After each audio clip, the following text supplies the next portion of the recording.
తీహార్ జైలుకు కవితను తరలించారు. భారీ కట్టుదిట్టమైన భద్రత మధ్య కోర్టు నుంచి తీహార్ జైలుకు కవితను తరలించారు.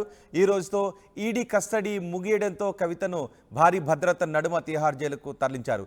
సాధారణ ఖైదీలకు ఉపయోగించే వాహనంలోనే కవితను తరలించారు. ఢిల్లీ లిక్కర్ స్కామ్ కేసులో కవితకు 14 రోజుల జ్యుడిషియల్ రిమాండ్ విధించింది కోర్టు. కవిత మధ్యంతర బెయిల్ను కూడా తిరస్కరించింది రౌస్ అవెన్యూ కోర్టు.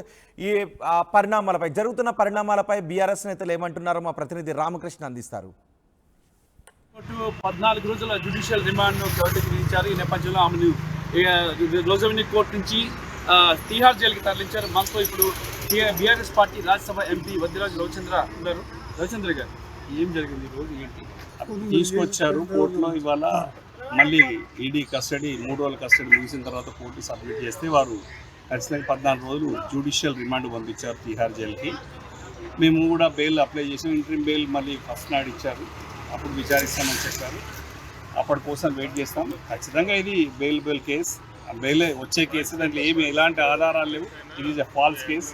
ఇట్లా భయపెట్టాలని చూస్తే భయపడే వాళ్ళు కేసీఆర్ గారు కాదు. ఖచ్చితంగా కూడా కవితమ్మ బయటకు త్వరలోనే రాబోతున్నారు. జ్యుడిషియల్ అంటే ఎన్ఫోర్స్మెంట్ డైరెక్టరేట్ ఇంకా 15 రోజులు కూడా కస్టడీ అడిగింది. అయినప్పటికీ కూడా కోర్టు కస్టడీకి ఇవ్వలేదు. వాళ్ళని ఇబ్బంది పెట్టాలనే చూస్తారు. బీఆర్ఎస్ పార్టీని అనగదొక్కే ప్రయత్నం చేస్తారు. మేము అందులోంచి లేచే ప్రయత్నం మేము చేస్తాం. ఖచ్చితంగా కడిగిన ముచ్చంలాగా కవితమ్మ గారు బయటకు వస్తారు. రాబోయే పార్లమెంట్ ఎలక్షన్లో దృష్టి సారిస్తాను. నేను కష్టపడి పనిచేసుకుని నా సీట్లు ఎక్కువగా గెలుచుకొని వస్తాను. కవిత గారు వెళ్లే ముందు, లోపలికి కోర్టుకి వెళ్లే ముందు ఆమె కీలకమైన వ్యాఖ్యలు చేశారు. అది బీజేపీ మీద కానీ, అలాగే దాని కూడా కేసుతో ఎలాంటి సంబంధం లేకుండా కూడా అక్రమంగా అరెస్ట్ చేశారు అని చెప్పేసి కూడా ఆమె చాలా కీలకమైన వ్యాఖ్యలు చేశారు. బీజేపీకి సంబంధించి కూడా కొన్ని వ్యాఖ్యలు చేయడం జరిగింది. అవన్నీ చూస్తూనే ఉన్నారు. కేజ్రీవాల్ గారిని అరెస్ట్ చేశారు, కవితమ్మని అరెస్ట్ చేశారు. ఇంతకంటే ముందు అరెస్ట్ చేశారు. అరెస్ట్ చేసిన వాళ్ళు లొంగిపోతేనో ఒక తీరు, లొంగిపోకపోతేనే వాళ్ళ కోరికలు తీరకపోతే ఒక తీరు. ఇవన్నీ ప్రజాస్వామ్యంలో ఇవన్నీ ఉండకూడని అంశాలు. ఇవన్నీ ప్రజలు చూస్తున్నారు, గమనిస్తున్నారు.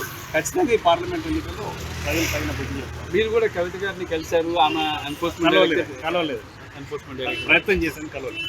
ఆమెకి ఎలా ఉంది అంటే ఎన్ఫోర్స్మెంట్ డైరెక్టరేట్ ఏమైనా టార్చర్ కానీ చేసిన ఇన్వెస్టిగేషన్, ఇంట్రాగేషన్ కానీ అలాంటి ఏమైనా వచ్చింది? ఇక వారికే తెలుసండి అవన్నీ విషయాలు. లోపల జరిగిన విషయాలు నాకు తెలియదు కదా. నేను ఎక్కువగా కలవలేదు. కాకపోతే ఏంటంటే ఖచ్చితంగా నిరపరాధి, ఓన్లీ బాధితురాలు మాత్రమే. నిందితురాలు అయితే అసలే కాదు. ఎట్టి పరిస్థితుల్లో కూడా కవితమ్మ త్వరలో బెయిల్ మీద బయటకు వస్తారని ఆశిస్తాను. ఇంకా ఇది కవిత బాధితురాలు మాత్రమే, నిందితురాలు కాదు. త్వరలో ఆమె కడిగిన జిల్లా బయటకు వస్తారంటూ BRS party MP Vaddiraju Ravichandra చెప్తున్నారు. రామకృష్ణ, RTV, న్యూఢిల్లీ.